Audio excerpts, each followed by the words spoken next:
What's going on, everybody? This fine Tuesday evening here for everybody most of the time. Just getting the live show fired back up. You guys know I like to do the lives in the wintertime and the fall when fishing gets slow and you can't really fish here in Ohio. Got a really special guest for you guys this evening. The MLF Pro, Justin Lucas, is going to be joining us here in just a second. He has got some prior obligations with his family. Got his son's doubleheader baseball game, so we're lucky enough to catch him in between that. So, again, we're going to bring him on in just a second. If you guys obviously don't know who Justin Lucas is, you don't follow bass fishing, that's for sure. Dude is a BASS Angler of the Year, multi-time MLF Pro. Without further ado, let's bring on Justin Lucas. Hey, Justin, what's up, buddy? What's up, guys? Hey, sorry I'm here at the baseball fields, man. It might get a little loud on us, but hey, that's the way it goes, man. I enjoy kind of throwing stuff out there. But, again... Yeah. I didn't realize they do double headers for 5-year-olds, dude, but they do. So here we are. Yeah, that's hardcore, man. Yep. But yeah, so appreciate you joining us here for the evening for whatever time I got here, about 15, 20 minutes or so. So we'll get it straight to the point. For sure. So I'm just going to fire some questions off at you here just to get some ideas here. JR and I, who, obviously introduced us together. Sure. But we were talking about Carolina rigging earlier. We were just out fishing yesterday, and I was finding some fish. I found a bridge in a lake that we fished for probably the last 20 years that I didn't know existed, but I caught a fish on that bridge with a Carolina rig. But my question to you is, I've always heard the bead above the swivel in a Carolina rig is there for sound. In my opinion, I think it's more there for knot prevention. What's your thoughts on that? Because first, I don't throw the bead. I just think it's one less thing that I throw on there. I just throw a tungsten on there, like a 3/4 ounce tungsten. But what's your thoughts on that bead? Yeah, so I don't use the bead either because really, if you put tungsten on there, it's going to break the bead and crack the bead, and it's going to come off pretty quick anyways. I use, and I don't know who makes it, but I just have a bunch of them, and I've had them for, honestly, probably like 10 or 12 years now. And it's a little brass, just like a little brass slider, basically. And it's got kind of like a concave bottom side. So it really protects the knot. And I feel like you still get some sound for sure with that tungsten and the brass knocking together. So I don't have a bead on there for the simple fact that every time I ever used it with tungsten, they would break and come off anyway. But that little brass piece that I use, that thing works really well. And I think I get a little bit of sound out of it, but definitely get some knot protection. Yeah, and that's the deal. Like, I think you're right with that, but you make up a great point there with the tungsten breaking the bead. It's nothing I've ever thought about. Yeah, if you have lead, if you're using lead, totally fine, right? Lead's not going to break that bead, but that tungsten's so hard that it will just it'll crack that bead probably within 5-10 minutes if you're really dragging it around some hard stuff. Yeah. Bobby Daly said Justin Lucas is a man. I think we already knew that, but I appreciate Strix Marine said, what's up, y'all? Strix Marine here wants to know favorite plastic on the rig. I assume he's talking about the A rig. A rig or Carolina rig? Maybe he says the rig. So let's go for both. All right. Let's see. On a Carolina rig, dude, it's got to be a Berkeley Power Hog. I've caught more fish on a Berkeley Power Hog. Both the 5 and the 4-incher, they work really well. And pretty much I just base it off of what size the fish are, where I'm at, whatever lake it is. So if we're on a big body of water or a big fish body of water, say Toho, for instance, I remember catching them on a big 5-inch down there, or anywhere in Texas, obviously. But if we're somewhere where, a 2 or 3 pounder, maybe a 4 is a really good one, I'm going to scale down to that 4-inch Berkeley Power Hog. And I just keep it really simple. It's going to be either June bug, some type of green pumpkin, and rarely even black and blue, because I'm not throwing a Carolina rig in real dirty water. So most of the time it's going to be June bug or green pumpkin. Yeah, so I'll save you the expense or the time on. He wanted to know the Carolina rig. He put that on there, so we won't worry about the rig. Cool. We got it. We got it in the first shot. Yeah, so I think that it goes without saying that you have one of the best sponsors on the planet in Berkeley, and they have so many great baits out there. And I'm slowly finding new baits that I didn't know they made that actually work really well. Like, yep. JR and I, he's going to kill me for saying this, but I found a bait a few months ago, and I don't know if it's new. I think it's fairly new for Berkeley, but it's the Shape 108. Oh yeah, dude. Like, Shape 108 is a good one. yeah, so like that Really thing, good one. it catches fish. We were in St. Clair and the smallmouth stopped hitting, so we went largemouth fishing, and we caught like 30 fish on this one rock wall with that thing. It was just a random pickup. It's pretty cool, but obviously, you know, you're a Great big swim jig trailer too, man. Great swim jig trailer. Dude, not the 108. Yeah. So, I know that this is going to be like asking somebody what their favorite movie or their favorite music is, but obviously Berkeley, like I said, is one of my favorite baits ever, and it should be everybody's because they've put the science into making that stuff. But if you were going to fish one bait that they make from here, like you couldn't, like that was the only bait you could fish the rest of your life from Berkeley, what would it be? The Power Hog, or do you think it was something else? I mean, the Power Hog would be high up on the list. It really would. The 4-incher, because you can do so much with it. Texas rig it, Carolina rig it, and you can pretty much go anywhere in the country using those two techniques, and you're going to be able to catch fish. If I could only have one bait, it would probably just be a 5-inch max scent general. I feel like I would catch more fish on that because you can wacky rig it, Nico rig it, Texas rig it, Carolina rig it. So much you can do with that one bait that if I had to pick one, it would be and in max scent too. I am more and more believing in scent for all times. You know, like doesn't matter if I'm fishing for largemouth, spotted bass, smallmouth. I believe in scent, and a big part of that is I just feel like these places now since COVID, you know, fishing has boomed since COVID. So many more people on the water, and so having more scent on a bait certainly does not hurt me at all. And max scent is one of those things. I feel like they can smell it. They swim over to it. They're curious what it is. They eat it, and when they eat it, they don't let go of it. So my bait would be a max scent 5-inch general. Yeah, so I get that. So this is a funny story for you. My girlfriend likes to fish as well, and we go to St. Clair 4 or 5 times a year. Like I said, I'm about 4 hours from there, 4.5 hours from Lake St. Clair, and I live in the most southern tip of Ohio, so it's not an Okay. absurd amount going up there. But You don't so go to the Ohio River, dude? oh, come on, man. You know, KVD once said his favorite place to fish was Lake St. Clair, and the worst place was the Ohio River, right? Took like 12 I pounds to hear win it. the Classic in Pittsburgh, so 3 days. Yep. Yep. But so I bought some Little Generals for an Ed rig, and man, it's like a weird color. It's like blue, pearl. I don't know. It's Kobayashi. like, I don't know what it is, but it's called something like blue pearl hologram or something. But Oh yeah, she, yeah, yeah, yeah. so that thing right there catches flat. I mean, it flat catches fish. That Little General, and whatever color that is. Matter of fact, I bought 2 more packs today, and not planning on going back to St. Clair until the fall or the spring. But she caught the fire out of them, man, even including like one that was almost 5 pounds, caught her PB on it. So it's tough to, Oh, that's awesome. tough to argue with the results.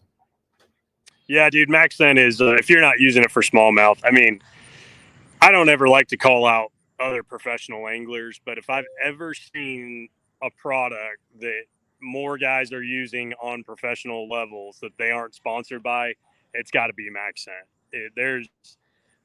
It's just the fish are addicted to it. They can't. It's like a drug to them, and you got to be using it if you're fishing for smallmouth. But in my opinion, even like John Cox, look at what he does every single year on largemouth with Max Sen as a jig trailer or using a 5-inch general.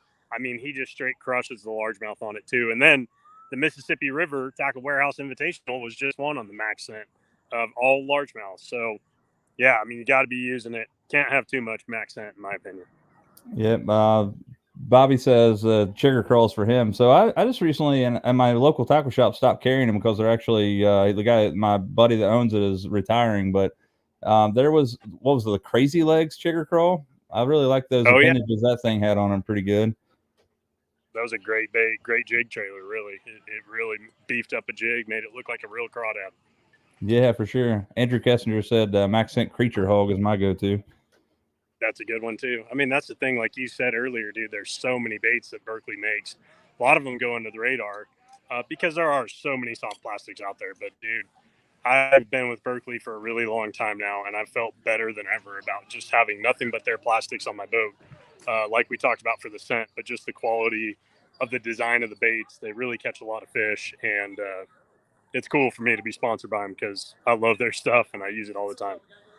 Yeah, that's what I said. I feel like that's like, a sponsorship that probably everybody on the planet would like to have, and it's pretty cool. But I enjoy fishing our baits no matter what. And it's just one of those things. Like, I don't know that I've ever picked up a Berkeley bait that didn't work. You know what I mean? Like, it just seems like if you have, I can have confidence in any Berkeley bait because I just grab it and know that it's going to catch fish.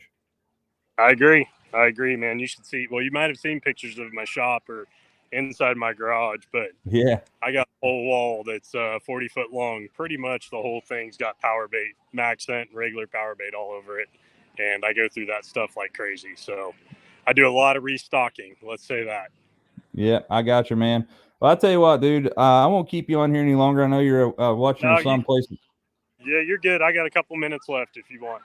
Okay, cool. Yeah, just let me know when you got to get off. I won't, I don't want to keep you from your family. We'll do it again. But, one of the things, and this is the thing with me, like, I'm affiliated with my show with Shimano and G Loomis, and they actually are a distributor of Jackal baits. Yep. And I'm telling you what, man, the Jackal chunk crawl has caught some of the biggest fish I've caught in my life in the last 3 or 4 years on that bait. I don't know what it is about it, but they just flat eat it. See, I feel like Jackal is one of those brands too. Obviously, a great brand. They've been around a long time, but some of their baits go under the radar too, And I don't even know them all, but I've got friends that are sponsored by them, and they always pull out something I've never seen before. Yeah. So they definitely have, and they obviously making them in Japan, man. Japan's got they have high standards over there when it comes to the quality of a bait, and they always are trying to innovate new things. And growing up in Northern California, man, it was always a big deal for me paying attention to what was going on in Japan. And that's how I feel like these techniques come, right? Like a Nico rig. I've been throwing a Nico rig. Let's see, I'm 37. I've been throwing a Nico rig for like 18 years, 17 years. And just here in the last couple of years, it got really popular. But there was guys coming over from Japan into California kicking our butts with it. And so we learned really quickly back then, and then obviously it makes its way to the East Coast. Think about a drop shot. I remember being 12 years old when Aaron Martins won on a drop shot for the first time at Bass Invitational, 1998, Lake Oroville. The technique, again, comes from Japan, wins on the West Coast. These guys start getting it dialed in.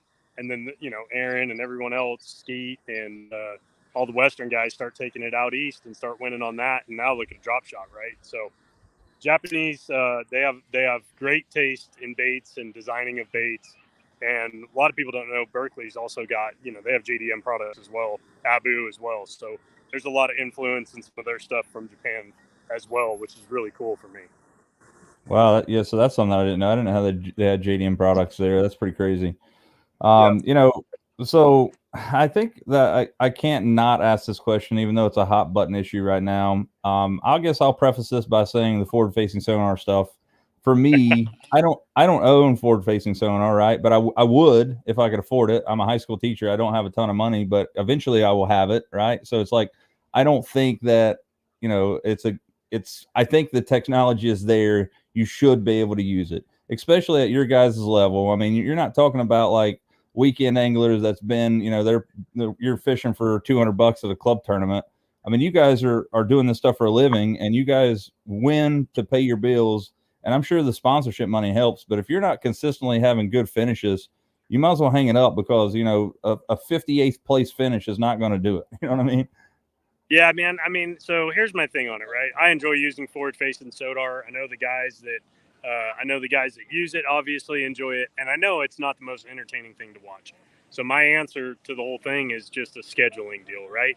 Take us to places where forward facing isn't going to play as much based on scheduling, and work your way around it. Of course, there's going to be some events throughout the year where it is going to be a player, but you definitely want to go to some places. Like I know one on our schedule next year is the Chowan River in North Carolina. Never heard of it. Tidal body of water, kind of like Potomac. I think maybe more like James River, but either way, it's a tidal fishery. The fish are really shallow. They're really close to cover, and I don't feel like forward-facing sonar is going to be a player there. And I understand it from the fans' point of view of an entertainment factor, wanting to watch those events where guys are grinding up on the bank and stuff that they can relate to, right? Because not everybody that has, doesn't have forward facing, they can't relate to watching some of those shows. So I get it, but forward facing is really fun to use if you ever get a chance. it's people appreciate it so much more once they get to use it. But I've stayed out of the fight, man. It's been going on social media, and I'm like, I'm not Oh, even getting it. boy, is it ever, man. It's like the new hot button issue. But and that's the I don't thing, need like, clicks that bad, dude. yeah. So another thing about it is like I'm a realist. Like I fish hummingbird stuff. Like I have 2 Solix on my boat, and I would be the Sure. first to tell you that hummingbird forward facing sonar is the worst on the planet. Like, and you see all these people that are like, it's like hummingbird guys telling them to ban this stuff because it's not as good. Well, maybe there's something to that, but I'm a hummingbird guy. I love the idea of Mega Live, but it's just not to the, even to the, the Lowrance side of things, or even, I feel like Garmin has the biggest market share there as far as the best technology, but Humminbird is definitely in third place. So that's why really I haven't went out and bought it, because I don't feel like that it's worth the money at this point. Hopefully they upgrade the hardware and stuff, so it will be. But I have a 15-inch graph on the front of my boat. I don't want to add like another 12-inch graph there just to have a forward-facing sonar. You know what I mean? I understand. I definitely understand. Hummingbird's a great brand. They have a lot of great things going for them. Lake Master, side imaging. But yeah, you can look at the standings, see what guys are using, and Garmin and Lowrance just seem to be a little bit ahead of that curve right now. So I have no doubt Hummingbird's going to get it figured out. Like I said, they're a great brand. They have a lot of great engineers that really know their stuff. So they're going to get it dialed in. But I've been using Lowrance. I've been really happy with it. And I know guys that use Garmin, and they're super happy with it. So I think those 2 brands right now, either one, you can't go wrong. But, of course, I love my 360 too. I can't get rid of 360. Like, I use it still, and it's a really important tool for me. And you really can't see fish on 360, but it draws structure really well. And that's can be equally as important as seeing fish sometimes. Yeah, so that's the thing with Humminbird. That's the reason I went with Humminbird. I feel like that their side imaging, and the 360 and things are, I think every company out there as far as electronics has something to offer that other electronics companies don't. Yeah, I agree, 100%, man. Yep. So Ricky Barnett says, "How do you feel about the schedule for next year?" He also says he feels like it'll set up good for you. Yeah, people ask me every year how I feel about it, and I kind of have the same answer every year. I don't really care where we're going. I don't try and get my hopes up in one event or 2 events or certain events throughout the year, because those always tend to be my worst ones if I try to do that. So I'm just excited to get out there. I think there's going to be a lot of really big largemouth caught on our tour next year, and there has been the past few. But starting off at Toledo Bend and Santee Cooper, it's going to be a good schedule. There's going to be big fish caught. I'm really looking forward to it.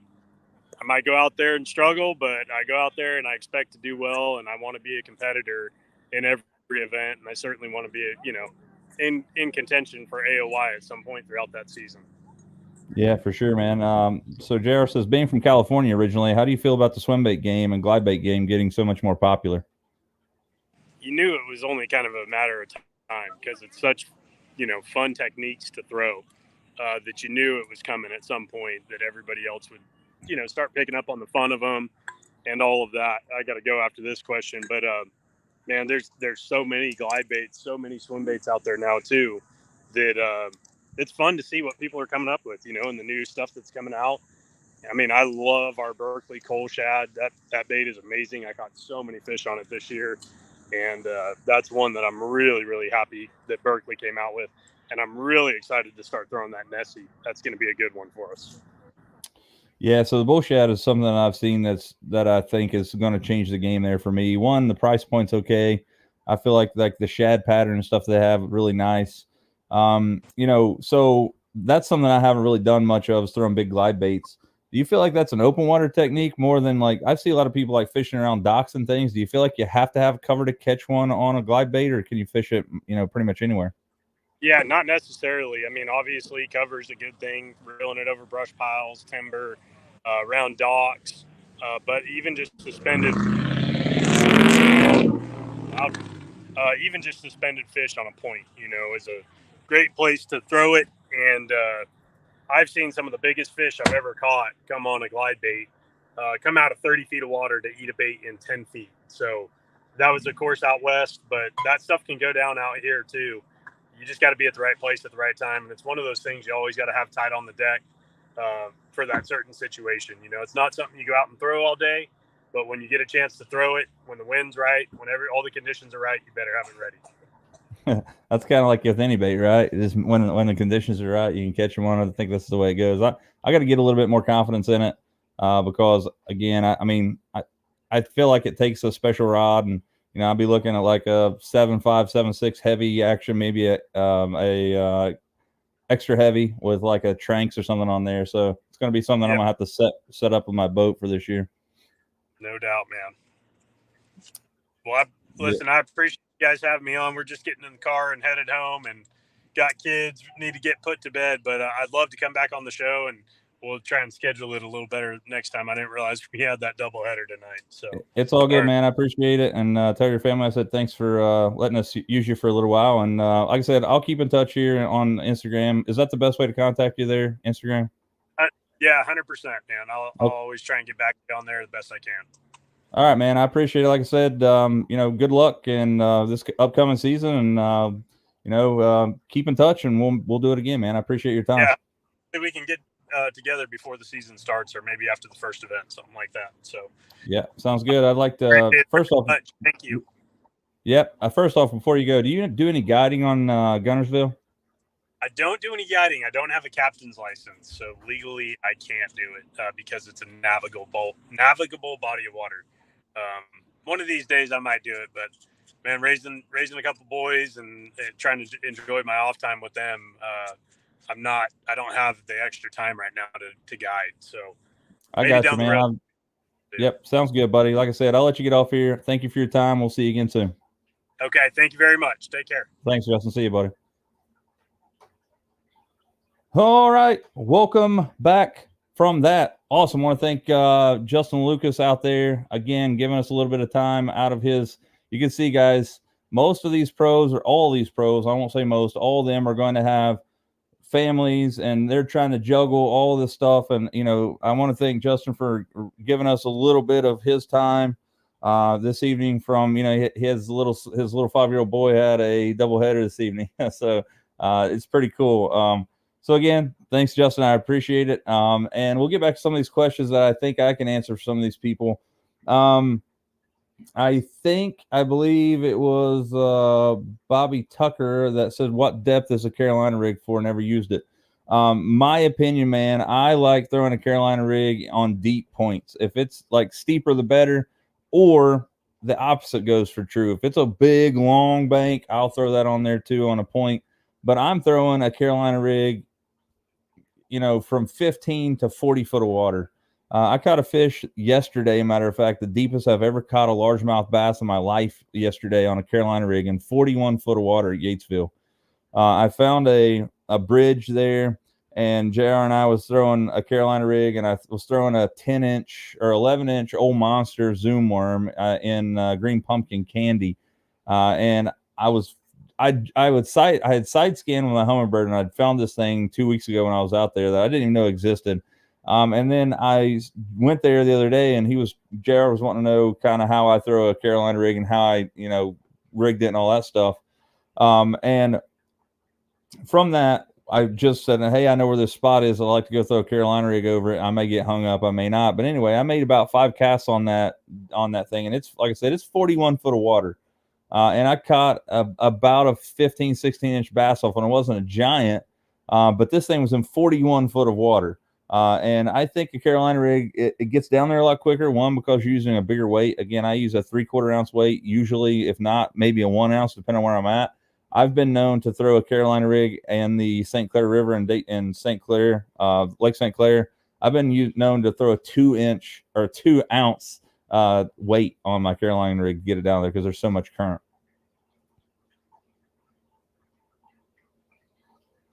What's up, Chuck Dodson? So it's really cool that we had Justin Lucas on, which is really pretty cool. Just to give you guys a little kind of reiteration of what's happening here is you guys haven't seen a live video from me all summer. And the reason that is because during the summer months, I'm usually fishing a lot. I've spent a lot of my time out on the water, and probably 70% of the time I don't have service. And when I don't have service, I can't really go live and all that stuff. When I'm fishing the river, which sucks, I'll go live every now and again. But now we're getting back into that late summer, early fall transition period where things kind of slow down for me. I'm back to work as a teacher. I'm going to start boosting these shows up weekly again on Tuesdays. But over the summer, man, I've had the opportunity to travel a lot this summer. And for those of you guys that don't know, I actually have a goal over the next, I don't know, however long I'm alive. Hopefully that's a long time, but I'll be 40 in March this coming year. But what I want to do is I want to catch some form of black bass species in all 50 states. I want to catch one in every state. So up until now, I hadn't had a lot of opportunities to, I mean, I traveled around my area in Ohio and I caught some fish here and there. But this year I had the opportunity to travel a bunch and fish because I started this goal 2 years ago and I'm slowly checking states off of that list. So this year I was actually up in Connecticut working on a guitar build with I was teaching some teachers how to build guitars to teach their students. And I was up there for a week. So I had a rental car and I was actually in in Connecticut, but I was up in the northern part of Connecticut. I was 1 hour from New York and about 25 minutes from Massachusetts. So I flew into there. I got a rental car. I worked throughout the day. I usually was done about 4:00, 4:30 in the evening. And I bought a Shimano Zodius travel rod, which, by the way, man, I'm telling you what, if you find somebody that has one of those things or that can order you one, I'm telling you, they are phenomenal for the price. They're 5 pieces. They fold down to about this big. They have their own little travel carrying case. It's like a bag. Goes really well. I love it. I venture to say that rod may be more sensitive than the actual Zodius, and that's saying a lot. But I caught a fish in Connecticut. I drove north to Massachusetts, caught a fish there, and I drove west of there and caught a fish in New York. Now, I was fishing these ponds that I could get to that were public access. And one thing that I quickly realized is that I'm going to have a ton of money in licenses. So I've been buying 1-day license for this thing. So this year alone, I've had licenses in Florida, North Carolina, Virginia, Massachusetts, New York, Connecticut, Ohio, Michigan, Kentucky, West Virginia, Tennessee. I have all of these states that I've been able to fish in, and I have licenses for all these states, which is crazy. But I was able to knock off 5 states this year. Again, Connecticut, Massachusetts, New York. And then I went down to my buddy Dusty's, who lives now down in North Carolina there. And we fished some of the best hammer holes you could possibly ever drop a cricket into. And I absolutely got my rear end handed to me for 2.5 days on Lake Jordan. We left Lake Jordan and went to Sharon Harris, which in my opinion is supposed to be better than Jordan. We caught 3 fish on Sharon Harris, and we were there for like 10 hours one day. And we caught like 2 fish in 2.5 days on Jordan. It was absolute, just brutal. But I did catch one in New York or in North Carolina, and I also was on my way home, and I stopped in Virginia, which is one of the only other states on the East Coast that I haven't checked off. So literally the only 2 in the Southeast that I have to get is Florida and Georgia. Florida, I'm at every year with Misty and the beach, so eventually I'll catch one. I fished for a few hours while I was down there this year. Water temperature is 90+ degrees. I should have been punching mats and stuff, just didn't have the right material with me. Couldn't catch a fish in the ponds that I was fishing in. And I'll go to Georgia eventually. And then up north, obviously, I'm going to have like Rhode Island and Delaware and all those things, Maine. But I do have a buddy now that lives up there, so I can actually travel up there and catch some fish.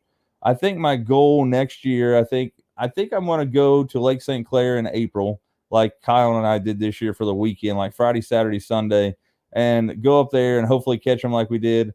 But I think I'm going to forego going to St. Clair in June and go down south, like southwest. We're going to talk about it. Dusty and I were talking about it the other day, like leaving here in Ohio, and it was going to be an absolute long haul, and it's going to be brutal.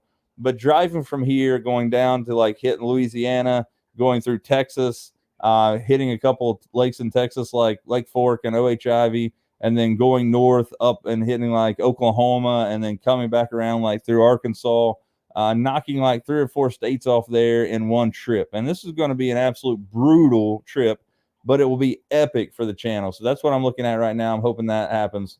Hopefully it works out. Hey, Gav, what's up, buddy? I appreciate those kind words. Love you too, man. I'll see you tomorrow. So yeah, I guess I could do that. Never thought of that. So I do have Indiana. So I wish I had. Let's see here. Let's see if I can. I don't. Let's see if I can find the picture that I shared the other day. I don't have it updated yet. But I did share. I thought I shared it anyway. Yeah, here it is. Let me share this with you guys.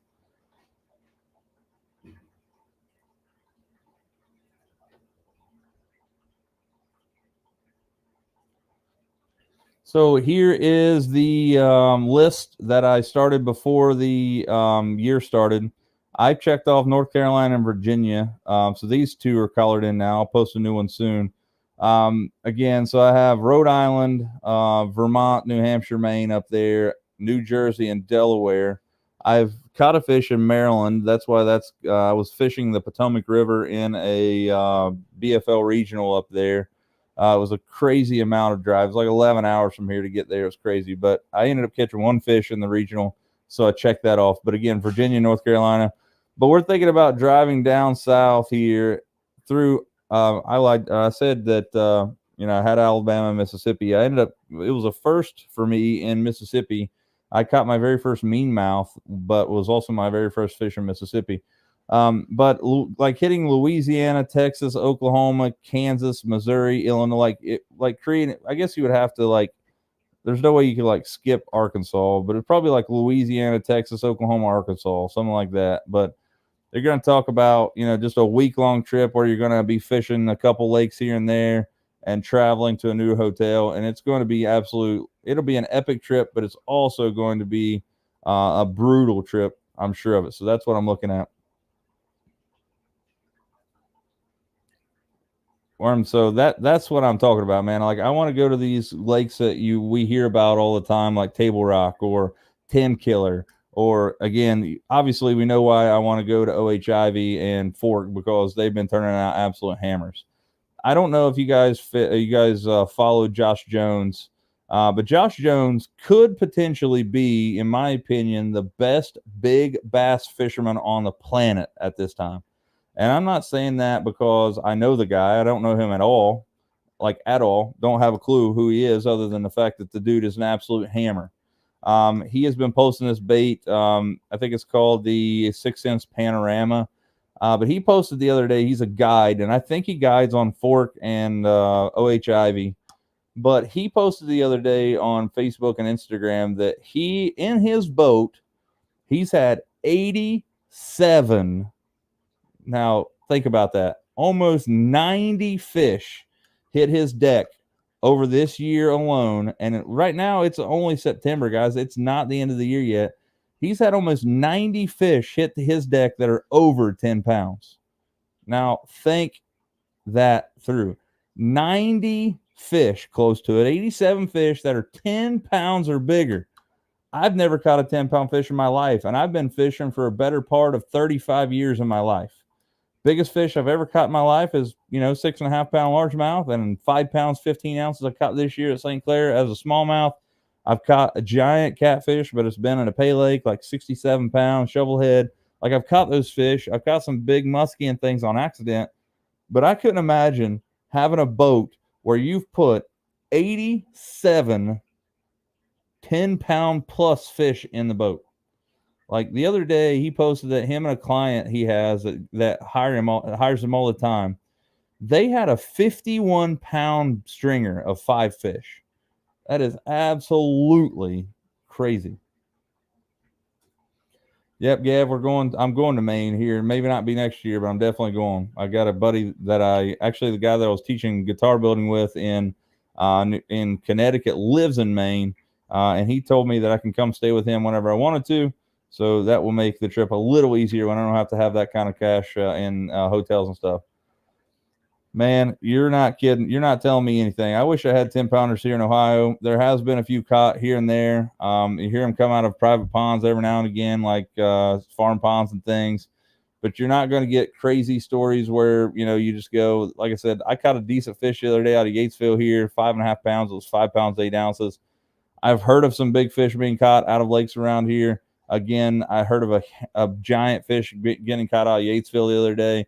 I don't know if you guys follow the Yatesville page or not, but Jack posted something the other day that somebody caught a 6'11" big bass it was the end of 1st of September, 2nd of September, or whatever it was there, which is crazy to me. Almost a 7-pounder out of Yatesville this time of year, which you got to figure that in spawn, that fish is probably 9-pound plus, which is crazy. I would love to be able to catch a 10-pounder. But one of the things that, I'll talk about really quickly is the fact that I have recently fallen in love with the bait. You heard me talking to Justin about it earlier, and it is the Jackal Chunk Crawl. The problem with this bait is that you can't get it anywhere around here. The tackle box, by the way, if you guys don't know this, the tackle box in South Point, Ohio is not going out of business for like going out of business sale. So you're not going to go up there and get an absolute steal of a deal on things. He's not giving things away, but he is having a retirement sale because Greg has been in business over 40 years. I want to think, if my memory serves me right, he's been in business for like 42 years. And it's just time for him to give it up. He wants to enjoy life a little bit, him and Debbie, and have a little time, to enjoy life without working. So he is either trying to find somebody to buy the tackle box, and right now he's selling everything in his store for, I think, 20% off. And it's just going to continue getting better until somebody buys it or he sells out. He doesn't have a lot of stuff up there, man. He's got a lot of stuff. When I say that, he's got a lot, but he's running out of certain things. But in this area, if you guys are looking for a tackle shop, barring that nobody buys the tackle box, guys, the tackle box will always be my home base. That's always going to be where my heart's at. I hope somebody buys it because I still want to continue to staff out of there, and I still want to buy products from there and things. But the way it's looking right now, Greg's not having, the idea of people have approached him and nobody's been really serious about buying it. But if he does go out of business, I'm going to start buying my stuff at Borders over in Summit, Kentucky. It's in Ashland, Kentucky. It's out back on Route 60. Brad over there will treat you right, and I do believe he'll order any bait that you want, with a certain extent. Obviously, he's not going to order like a $1,000 glide bait that's out there. But if you're talking about some soft plastics that he doesn't carry, I'm sure he'll definitely get it. But the Jackal Chunk Crawl, to me, has been one of my favorite go-to baits this year, and not only this year, but it's every year. I've physically caught more bass on that have been way bigger than anything else. And I don't know if this is the smell of them, guys. Do not open these things in your car. They have a rancid smell to them, man. I am telling you, they are terrible smelling, but they absolutely catch fish. But I will tell you, I have both different baits. I have a 4-inch and a 3.5-inch, and the 4-inch to me just doesn't get bit as much as a 3.5. Well, maybe because the fish I'm fishing for are a lot smaller, but I just feel like that 3.5 gets bit more. And again, my favorite colors is definitely going to be green pumpkin pepper. That's number one. Next is going to be green pumpkin pepper. And the difference between those two is the green pump is just a slight bit darker of green. The black and blue, I like it really well. They also have one that I feel like would work really well on the Ohio River. I'll pull that up really quick. I can't remember what it's called. I think it's like orange. Let's see if I can find it here.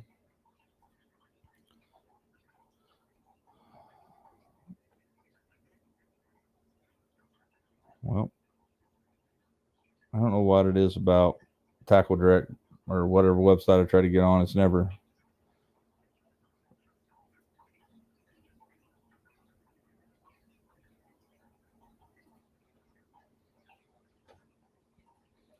Let's share this screen one more time here. All right, so here is the Jackal Chunk Crawl. Again, here's a picture of them. The top one, black blue. This is the top. This is the bottom. The JL Crawl right here, I like this one really well, especially in darker water. This green pumpkin, that's not green pumpkin pepper. That's not.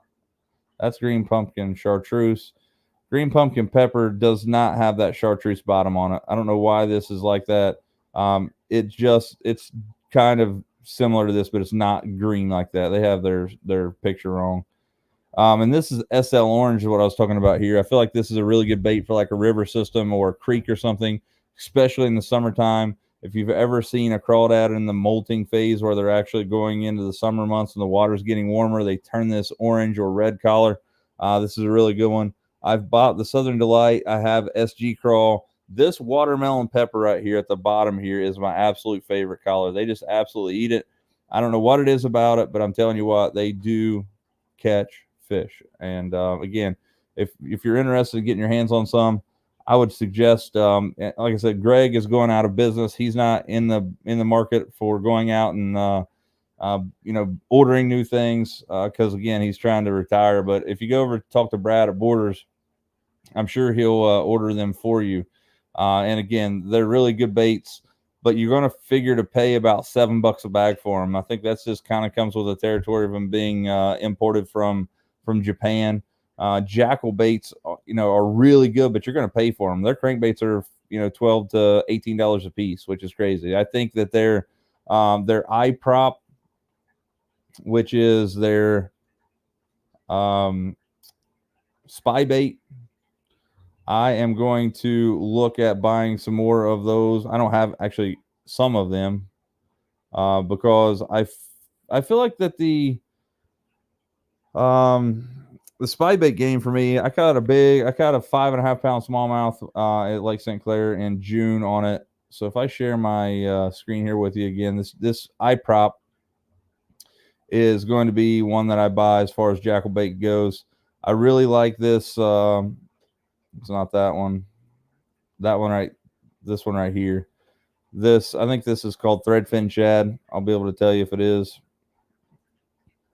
Yes, threadfin shad. I think that one right there is going to be game changer when it comes to smallmouth and those spy baits. Texas rig, man, that's 100% what I do with it. You could use it as a trailer if you cut it down. Most fish. So I caught a 5.5 pound small or 5.5 pound largemouth on that bait the other day, watermelon pepper. I had a Texas rig with a 4-aught Gamakatsu offset shank worm hook, and I had a 3/16 ounce tungsten weight. I have my own brand of tungsten here that I buy straight out of China. I'm not going to lie to you. That's where all tungsten comes from pretty much. But I bought a bunch of it this winter, and I was just Texas rigging it with a bobber stop pegged. But I will say, I am going to offer this up to some of my followers that are local to me here soon. I'm going to order another batch of tungsten, but I'm ordering tungsten that's not going to break the bank, and I'm not going to order tungsten that has packaging. And I don't have anything laying here I'll be able to show you, but I bought OnAnother line packaged tungsten over the winter, and it's really nice tungsten, but it cost me an arm and a leg to get it packaged, and it was a pain in the rear end. And I when I thought about it, I was trying to sell it for a profit, and that's not what I wanted to do it for. Anyway, it had a QR code on there that would take you to my web or my YouTube channel. I wanted to do it for promotion, so I started selling it for what I had in it, and I sold pretty much everything that I have. So I need to get back in and get a plethora of it back. But I'm thinking though that if we get enough of it together, but the problem is when I order it from China, is that shipping breaks you up because it's more expensive. Obviously, if you order 1,000 tungsten weights, it's going to have some mass to it, right? Because tungsten weighs more than lead. So obviously shipping is done by the weight of what it is. So shipping is one. And two, the way that it works out is like if you want a 1 ounce tungsten weight, like a punching weight, you have to buy 100 of those things. Well, although they may be a way cheaper price than you're going to go to Bass Pro and get for, like 5 years ago, man, tungsten was stupid. It would be like $12 for a 1 ounce or a ounce and a half punching weight. I can get it way cheaper than that, but we have to order 100 of them. That's what I'm saying, though. If we get together and say, hey, here's the cost of them. If you buy 50, I'll buy 50. We'll split them up. Whole deal. I already have at least 4 people that's in. And again, the more we buy, the better deal we have. So keep an eye out for that. If you guys are interested and you've seen my social media posts, I'm not going to charge you guys anything to make money. It's just going to be one of those deals where, my followers get the same opportunity I do. And, maybe you can stock up for a few years. That's what I plan on doing. So, guys, we're about that 45-minute mark. I'm not going to take up any more of your time here this evening. We had a really cool deal with Justin Lucas. For you guys who are just tuning in, hop on after the show, watch it back through, check out the first 20 minutes of the show. Again, MLF Pro Justin Lucas has been on here. The dude is an awesome guy. I want to thank him for first coming out and being a part of the On Another Line show here. I hope that he's part of the On Another Line family for years to come. He was at his little boy's baseball game and gave up some of his time to talk to us about fishing, which means a lot. So Justin, if you watch this back, I appreciate your time, man. It means more than you know, and thank you for coming on, and I'll definitely have you back as soon or as often as you want. I would love to do so. So with that being said, guys, I appreciate you guys tuning in. We're going to start doing this every Tuesday. If you guys want to be a part of the show, let me know. I'll send you a link. I don't care to have like 10 people on here. And I think that would be cool just to have some average Joes on here talking about fishing and having fun. So maybe we can work that out for next week where we can just get on here and just have some fun, because let's face it, pros are awesome. They are good fishermen, and it shows because they are pro, right? Like that's what they do for a living. They are not there because they just can buy their way in. They're not doing that. If you can't catch fish on the pro circuit, you're not going to be there long. Like this year, I've seen some major heavy hitters in the BASS world not make the Classic. Like G-Man didn't make the Classic. I don't think Fighter made the Classic. There's a lot of people that didn't make the Classic that are just absolute hammers. So if you're not catching them consistently, you are not sticking around. This is not whoever has the most money stays around and wins. That's not the case. But what I was saying is, like, if we get a bunch of average Joes on here talking fishing, I feel like that there's a lot of people that would enjoy that almost just as much or even more than having a pro on here, because it's somebody they can relate to. So let's work on that. Maybe we can get 5 or 6 people on here to have a little discussion about fishing next week. And if you guys want to see any pros on here, let me know. Shoot me a message. I will try my best to reach out to those people. Again, pros have a huge amount of stress and stuff that they're going through. The winter time is better off than not to get those people on. December to January ish. That way they're not doing a lot of fishing. It's kind of slowed down a little bit for them. So maybe here in the next few months we can get some people lined up. But next week, let's try to get some random people on, have a discussion about fishing, laugh a little bit, have a little fun, a little camaraderie. But until then, guys, I appreciate you guys joining this episode of On Another Line. And if you guys can, get out there and lean on them. We'll see you next time on Another Line.